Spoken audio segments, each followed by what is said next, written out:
La remise, nous allons assister à la remise du prix. Alors, pour la circonstance, chère Béatrice... Ah, pardon. 1, 2, 1, 2. On entend mieux comme ça. Mais pour la circonstance, chère Béatrice, j'ai remis mon nœud pape. Je précise que je ne l'ai pas acheté au Vatican, mais à prise unique. Et c'est pour vous honorer. Jusqu'à demain, la communauté juive célèbre Hanouka, et toutes ces flammes que l'on allume crescendo nous disent « Va de l'avant ». Quel beau message de fraternité entre la synagogue et l'Église. Chère Béatrice, vous êtes autant historienne que chrétienne. Vous êtes une femme de fait et une femme de foi. Évoquons donc l'histoire et la religion. Les évangiles parlent du royaume des cieux, du royaume de Dieu. C'est une espérance pour notre humanité, mais c'est aussi une réalité pour le croyant, juif et chrétien. Pour le chrétien, par son lien si particulier avec Jésus, Yeshua, qui selon Jean est le chemin, la vérité et la vie. Mais c'est tout autant une réalité pour le croyant juif, qui proclame au moins 100 fois par jour que l'Éternel est Melech Haolam, roi du monde. Le lieu et le temps de la proclamation devenant l'espace-temps de son divin royaume. Je voudrais souligner un aspect de ce royaume divin qui échappe généralement aux lecteurs des évangiles, qu'ils soient chrétiens ou juifs. Les évangiles ont été transmis en grec. Et le royaume de Dieu traduit Basileia ou Théos, comme dans Luc 9, 57.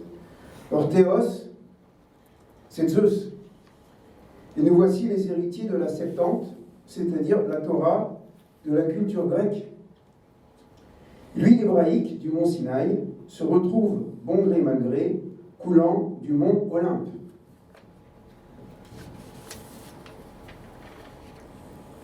Hanouka n'est pas la négation de l'hellénisme, mais la mise en garde contre les confusions de sens, et vous savez à quel point la Torah se méfie des incertitudes.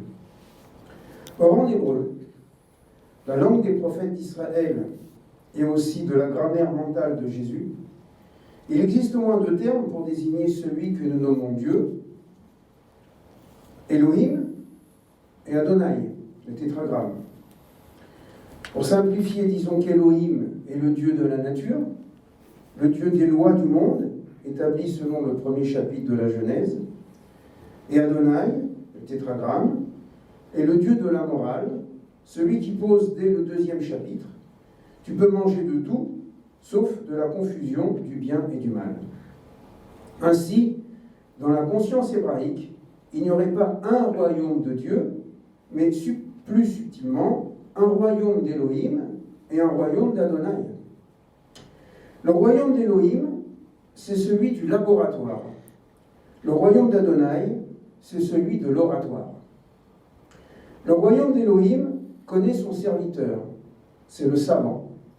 Le royaume d'Adonai connaît son serviteur, c'est le croyant. Certes, Adonai hu Elohim. Adonai est Elohim, selon la déclaration du peuple au mont Carmel, 1 Roi 1839. Mais il s'agit bien d'entendre ici 2 modalités relationnelles, 2 attributs divins, la grâce et la loi, qu'il ne faut pas confondre, mais harmoniser.